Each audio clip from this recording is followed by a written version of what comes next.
আসসালামু আলাইকুম সম্মানিত ভিউয়ার্স, আপনাদের একটা খুব সুন্দর সুদর্শন একটা জিনিস দেখানোর জন্য আসছিলাম, যা অপরিকল্পিত কিন্তু দুঃখের বিষয়। সে অপরিকল্পিত জিনিসটা হচ্ছে আপনার একটা কলা গাছে মিনিমাম 40টা ছড়ি বের হয়েছিল। সেটা দেখতেই আমরা আসছিলাম। হঠাৎ করে এসে দেখি গাছটাকে কেটে ফেলেছে।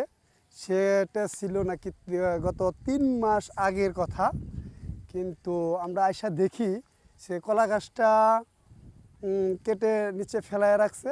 সো দুঃখের বিষয়, আমরা আপনাদের সেটা তুলে ধরতে পারলাম না, তুলে ধরে দেখাতে পারলাম না। তো এর জন্য খুবই আপসেট আমি নিজেও, কারণ সেটা তুলে ধরার কথা ছিল, সেটা আর তুলে ধরতে পারলাম না। সবাইকে জানানোর কথা ছিল। এত সুন্দর একটা জিনিস করলে আমি শুনে আপসেট হয়ে গেছিলাম যে একটা কলা গাছে কেমনে 40টা ছড়ি বের হতে পারে, সেটা দেখার জন্য আসা।